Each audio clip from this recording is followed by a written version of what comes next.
Nah, yang paling ideal itu memang pola BAB 1 kali sehari dengan konsistensi yang lunak atau agak padat. Jadi seperti pisang atau seperti odol atau pasta.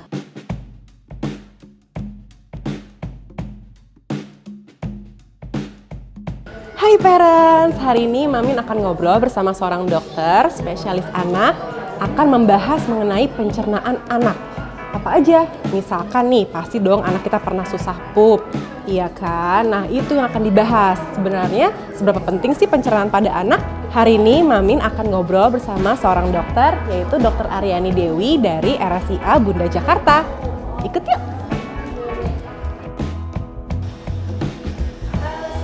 Halo, selamat siang Mbak Rohan. Apa kabar? Silakan duduk. Oke dok, hari ini kita mau ngobrolin tentang pencernaan anak nih dok. Kebetulan anak Mamin itu tuh kadang kalau lagi susah makan tuh pupnya justru keras gitu. Tapi kalau misalkan makan banyak pun makan buah kadang juga nggak terlalu konsistensinya bagus juga dok gitu. Nah yang aku pengen tanya tuh sebenarnya apakah pencernaan pada anak dan kita orang dewasa tuh bedanya jauh atau sebenarnya sama-sama aja sih dok? Kalau pada anak, biasanya karena terutama bayi ya dan anak-anak yang masih muda, memang pencernaannya belum semuanya matang sepenuhnya. Jadi ada beberapa enzim-enzim yang mungkin jumlahnya belum cukup untuk mencerna semua komponen makanan dengan baik. Yang kedua, tentu panjangnya saluran cerna anak berbeda dengan saluran cerna dewasa. Karena sesuai dengan kebutuhan masing-masing. Nanti seiring dengan bertambahnya usia juga, maka akan bertambah panjang. Oke, kalau pola BAB-nya berarti yang tepat tuh untuk anak-anak tuh kayak gimana sih dok? Nah, yang paling ideal itu memang pola BAB 1 kali sehari dengan konsistensi yang lunak atau agak padat. Jadi seperti pisang atau seperti odol atau pasta. Itu yang paling ideal. 1 kali sehari, tidak ada rasa nyeri, tidak ada keluhan. Tapi kadang-kadang bisa ada variasi sedikit yang masih normal, misalnya 2 hari sekali, tapi tidak keras atau tidak ada keluhan. Kadang-kadang bisa sampai 3 hari sekali, tapi tidak ada keluhan juga. Atau ada juga yang lebih sering, jadi 2 kali atau 3 kali dalam sehari, tapi juga tidak terlalu cair konsistensinya. Dan yang paling penting adalah anak harus tetap bisa tumbuh dengan baik. Jadi maksudnya berat badan, tinggi badan harus sesuai dengan milestone pertumbuhan dan perkembangan. Kalau perbedaan nih dok, apakah anak yang sudah mulai MPASI, lalu ASI aja sama SUVER tuh ada perbedaannya nggak ya dok? Ada. Jadi biasanya begini, kalau anak-anak yang mendapat ASI ada 2 kemungkinan. Pertama, buang air besarnya jadi sering. Karena ASI itu sebetulnya memiliki efek sedikit menstimulasi buang air. Sehingga kadang-kadang bisa sampai 10 kali sehari anak-anak ASI. Dan biasanya buang airnya itu hanya seperti kecepirit atau berbiji-biji. Itu masih normal.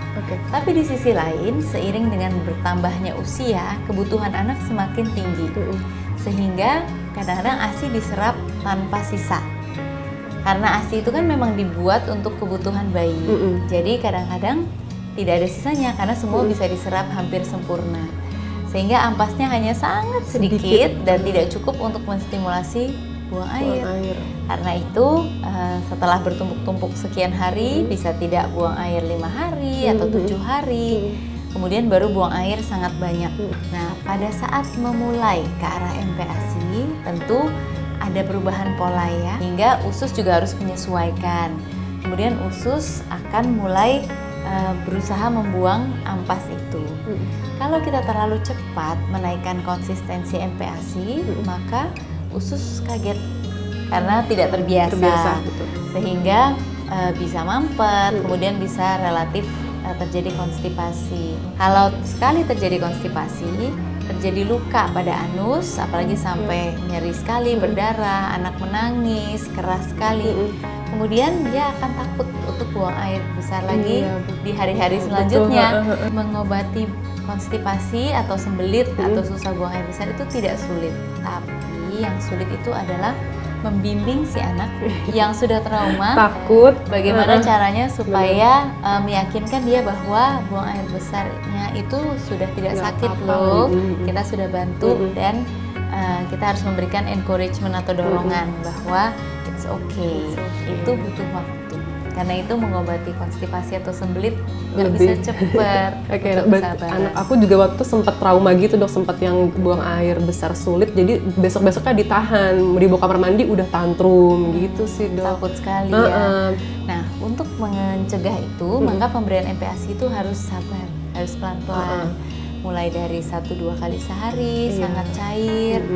Jadi kalau sudah oke, buang airnya lancar, boleh ditambah pelan-pelan.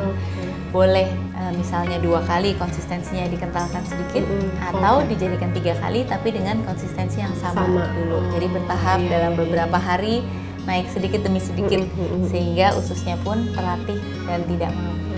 Kalau yang SUFOR gimana dok? Kalau tadi ASI berarti masih ada pengecualian ya kalau untuk ASI ya, akumulasi beberapa hari. Kalau anak-anak yang mendapat susu formula karena ada ampasnya biasanya, maka kita tetap mengharapkan buang air setidaknya 1 kali dalam sehari. Harus ya dok berarti? Sebaiknya demikian, atau maksimal mungkin 2 hari, tapi biasanya sudah agak padat kalau 2 hari, kadang-kadang keras. Kalau gitu asupan yang penting deh dok, misalkan sayur ini atau apa, atau misalkan kita tahu buah pepaya ya katanya melancarkan BAB, berarti asupan apa aja nih dok yang penting untuk melancarkan? Kalau untuk melancarkan buang air, maka biasanya yang bermanfaat itu buah pepaya, buah naga. Tapi hati-hati jangan sampai buah naga itu disalahartikan sebagai darah. Karena kadang-kadang warna pada anak yang konstipasi dia buang airnya sangat keras, sakit, menangis, terus keluar merah semuanya. Nah itu orang tua jadi panik ya, berdarah-darah.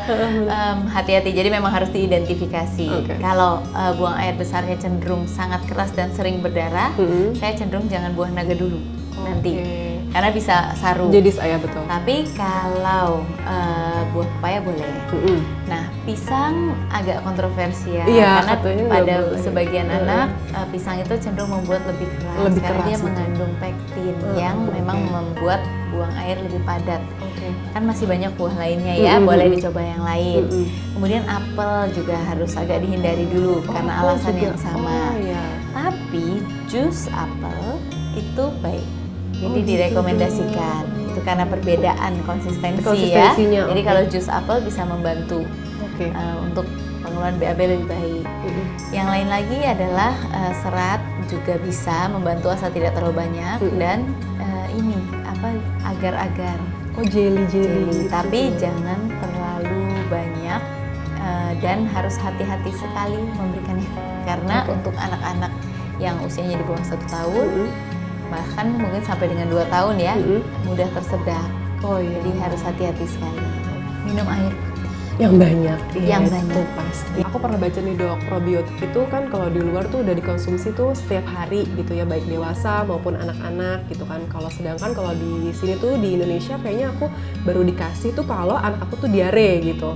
Sebenarnya seberapa penting sih dok? Apakah ngaruh gitu? Yang paling penting sebetulnya adalah bagaimana kita membuat usus kita itu mengandung bakteri baik dalam jumlah yang cukup. Jadi di usus ada bakteri baik dan ada bakteri yang oportunistik. Artinya pada saat bakteri baiknya kurang, maka dia akan mengambil kesempatan untuk berkembang biak dan membuat kita sakit. Bakteri baik ini idealnya 80% dari semuanya.